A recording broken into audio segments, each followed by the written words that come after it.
Mes chers compatriotes, à l'aube d'une nouvelle année, je vous souhaite à chacun de vous une bonne et heureuse année 2024.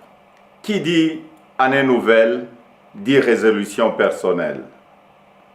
Nous venons de vivre ensemble une histoire qui nous lie à jamais.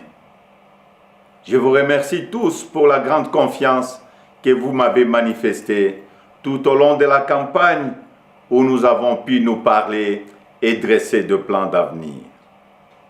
Je remercie tous mes alliés pour leur soutien. Je vous remercie tous pour le vote massif que vous m'avez accordé.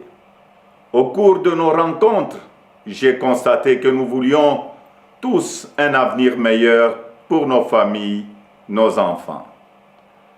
La sécurité pour tous, la santé, les écoles, l'eau, l'électricité, de routes, de ponts, de bacs, de l'emploi, le salaire décent, un logement. Toutes ces choses simples qui devraient faire la dignité de tout Congolais, nous en rêvons. Je n'ai pas oublié les espoirs que vous avez placés en moi. Je n'ai pas oublié non plus vos exigences sur la qualité de celui qui doit gouverner notre pays. Vous me l'avez clairement exprimé. Vous voulez que le pays soit dirigé par des hommes intègres, ayant le sens de la justice et du bien commun. Vous exigez qu'on vous rende compte et qu'on vous associe plus étroitement à la gestion du pays, tant au niveau national, provincial que local. Lors de cette campagne, j'ai pris vis-à-vis de vous un engagement, celui de changer le Congo. Je n'entends pas le trahir. Depuis le braquage électoral du 20 décembre, dont nous sommes tous victimes, nous vivons une énième usurpation de notre souveraineté. De partout, j'entends monter des cris d'indignation, des cris de contestation, des cris de colère, des cris d'exaspération. Au mépris de l'expression populaire, un régime ici de la fraude, de la tricherie et du fait accompli veut s'imposer à nous. Il n'en sera jamais question, absolument jamais.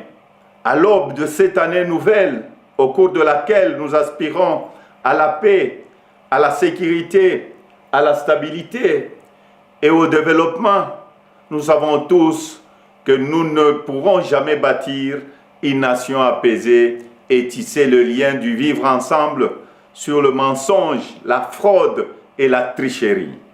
Nous ne pourrons jamais bâtir un pays, un État, une nation sans retrouver notre fierté qui appelle à pouvoir choisir librement nos dirigeants.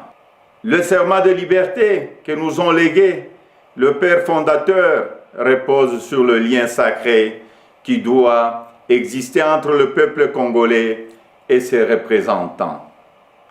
Tromper notre peuple ne fait qu'aggraver la lancinante crise de légitimité qui perdure dans notre pays et nous fait passer à côté de grands espoirs. Mes chers compatriotes, à vous tous qui avez porté vos suffrages sur moi, à vous tous qui savez qu'ensemble, un nouveau Congo est possible, je vous fais le serment de ne jamais vous abandonner. Nous entrons aujourd'hui dans une autre phase de notre quête pour la liberté.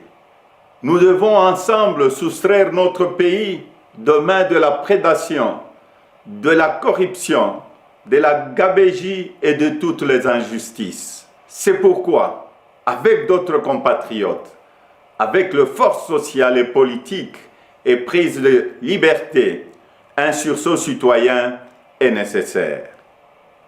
Sauver notre démocratie est devenu plus qu'une priorité. C'est un devoir et je ne faillirai pas à mon devoir citoyen.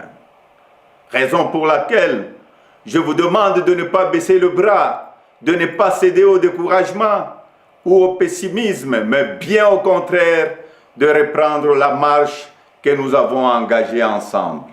Parce que rien n'est fini, tout est encore possible. Et ce nouveau Congo, nous y avons droit et nous ne laisserons à personne le droit de briser le rêve que nous avons de le bâtir ensemble. Notre Constitution nous invite à nous opposer à tout groupe d'individus qui veut prendre le pouvoir et s'y maintenir en dehors de la volonté du peuple congolais. Pour notre dignité et l'avenir de nos enfants, nous sommes tenus de souscrire à tout le moyen qu'elle met à notre disposition pour refuser la fraude et l'installation de la dictature. Peuple congolais, tenons bon, restons mobilisés. Le temps de l'action est venu.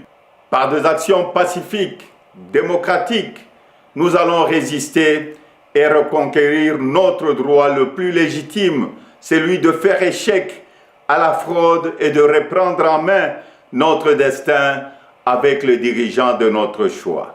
Amis partenaires, frères africains, les Congolais n'ont-ils pas le droit de vraies élections? Dites-moi, dans quel pays au monde l'on retrouve des machines à voter entre les mains des candidats du pouvoir et on se précipite à proclamer et à féliciter un vainqueur aux élections?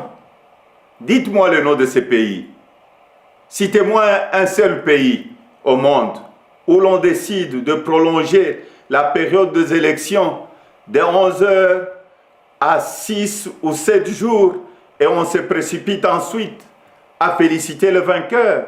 Citez-moi un seul pays dans le monde où on proclame le vainqueur sur la base de bureaux de vote et de machines à voter dont on ne connaît même pas le nombre au jour de l'élection. Personne ne peut s'ériger en complice de cette fraude électorale que nous accepterons jamais. Que vive la République démocratique du Congo, unie, libre et prospère. Merci.